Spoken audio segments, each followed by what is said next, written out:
그 국민의 힘이거든요. 우리 당 이름이네. 그리고 그 다음에 금모으기 운동, 그 정부에서 한 거 아닙니다. 국민들이 했어요. 국민들이 모아서 금모으기 운동해가지고 또 IMF를 이겨냈습니다. 그래서 지금도 마찬가지입니다.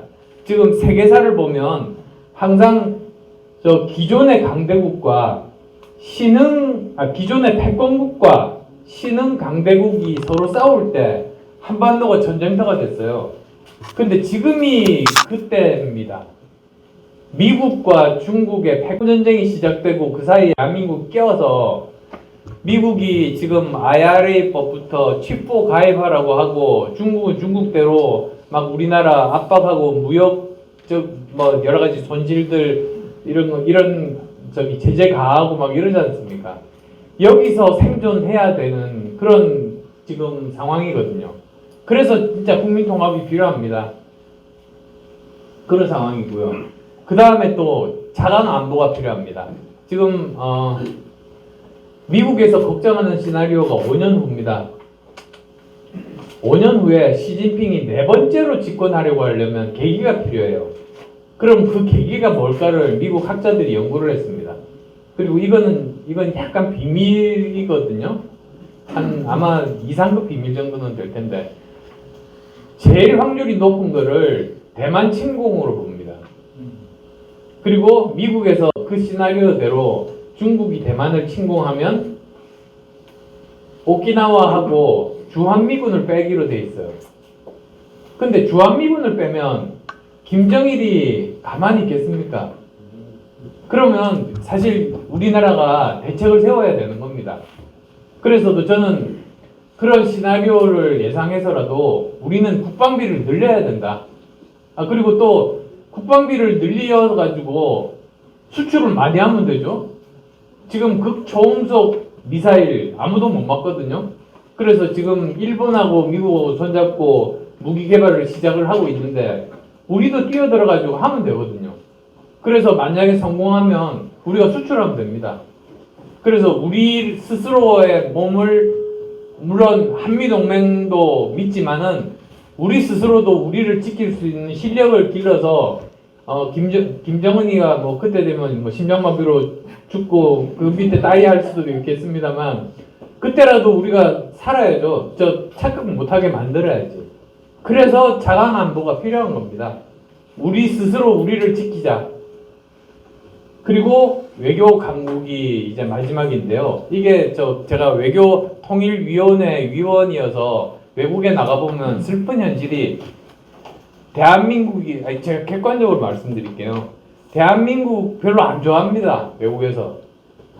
일본을 좋아합니다. 말이 안 되지 않아요? 우리가 도덕적으로 더 우위에 있는 나라인데? 근데 보면은 그 일본은 국제적인 어떤 일이 있을 때 돈을 펑펑 냅니다. 우리는 안 내요. 눈꽃만큼 내요. 그러니까 외국에서 뭐라고 하냐면 아니 세계 10대 경제 강국인데 저렇게 짠돌이 이렇게 취급을 받거든요. 하나 예를 들어 드릴게요. 글로벌 펀드라고 있어요. 이게 그 코로나19 때 생긴 건데요. 일본이 10억 불을 냈어요. 그러면 우리나라는 얼마쯤 냈을까요? 2,500억 불. 그러니까 일본의 40분의 1. 그러니까 우리가 대접을 받겠습니까? 그래서 사실 우리나라 내도 정말 도움을 필요로 하는 많은 서민들이 있는데 근데 우리는 수출로 먹고 사는 나라고 외국에서 신인도를 얻어야 되거든요. 그래서 우리나라 국격에 맞는 우리의 위치에 맞는 국제적인 역할을 이제부터라도 해야 된다. 그래서 신인도를 얻어야 우리가 힘을 가질 수 있고 이번처럼 유엔에서 인권이사국 50개 뽑는데 거기서 떨어지는 이런 어처구니 없는 일이 안 생겨야죠. 진짜. 그렇게 생각합니다. 그래서 칠 때 그게 제가 생각했던 7가지 시대 정신. 반드시 윤석열 정부가 해야만 되고, 지금 민주당이 방해하면 2024년에 제1당이 돼가지고 그때부터 개혁의 골든타임을 만들고, 그때부터 시작해서 우리가 제대로만 하면, 그러면 다시 정권 재창출돼서 10년을 노력하면 이 일부까지를 저는 이룰 수 있다. 저는 그렇게 생각합니다. 네, 이 정도로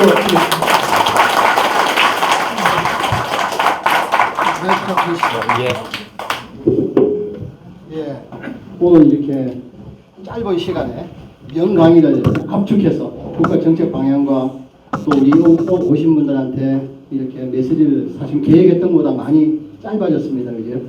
예, 그렇습니다만 오늘 이렇게 위원님께서 좋은 말씀 감사드리고요. 시간이 지금 현재 또 다른 일정하고 이렇게 뭐 계속 중복되는 것 같아서 질문을 준비를 많이 했습니다. 많이 했는데 지금 두 분만 해주십사 하고 이렇게 사인을 주시는데, 그러면 제가 그냥 사회권자로서 제가 두 분을만 하고 가서 우리 위원님 하시는 거 보고 조금 더 붙잡아야 된다 그러면은 뭐 조금 늘어날 수도 있습니다. 그죠? 그래서 우리 그러면은 제가 그 하는 우리 그 학교 쪽의 교육에 대한 부분이 굉장히 지금 중요한 것 같은데요.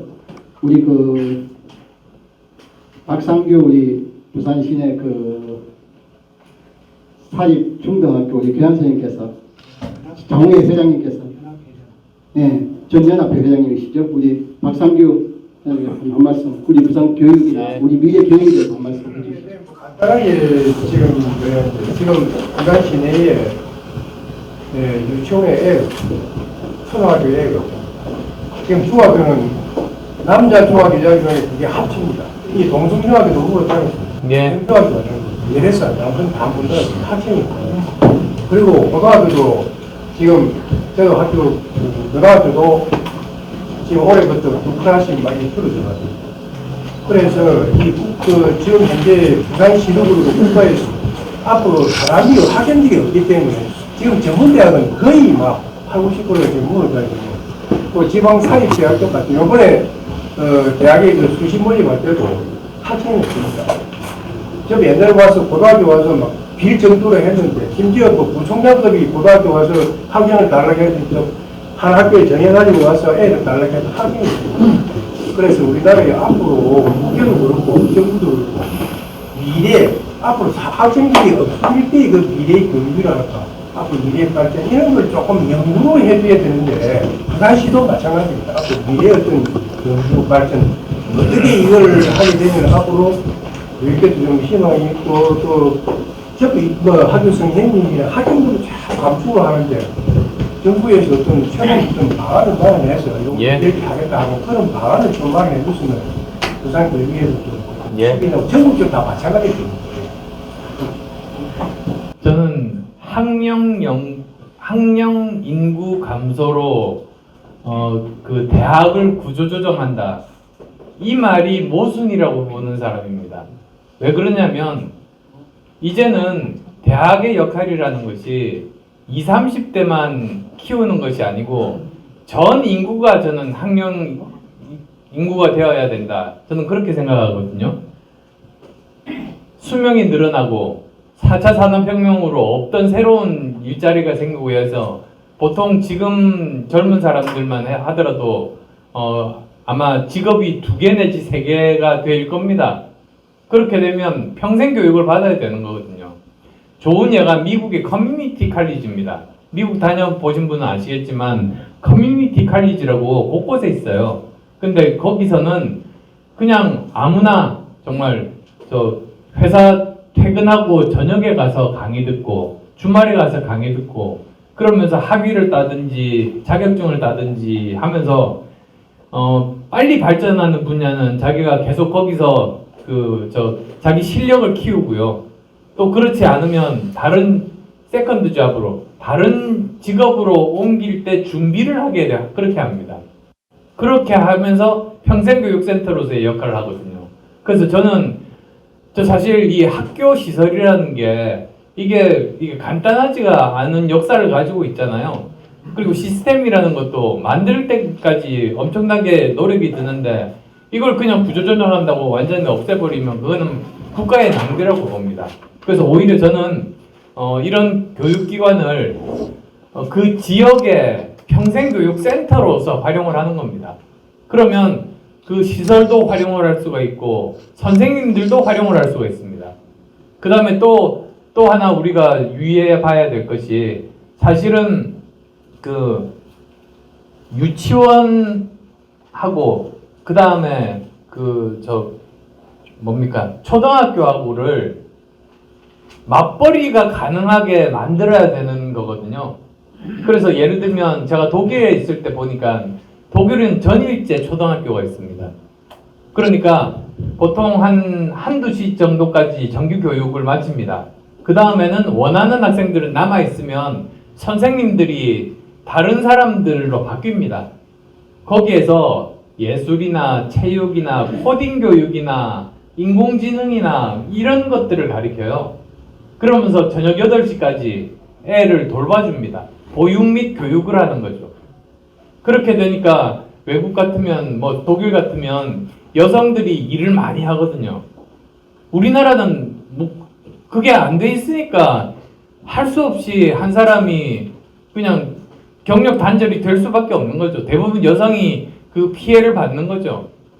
그러니까 이런 거를 사실은 고쳐서 제대로 동작하게 만들어주는 게 국가의 역할 아닙니까? 이거 지금까지 못한 거 정말 국가 저는 책임이라고 생각합니다.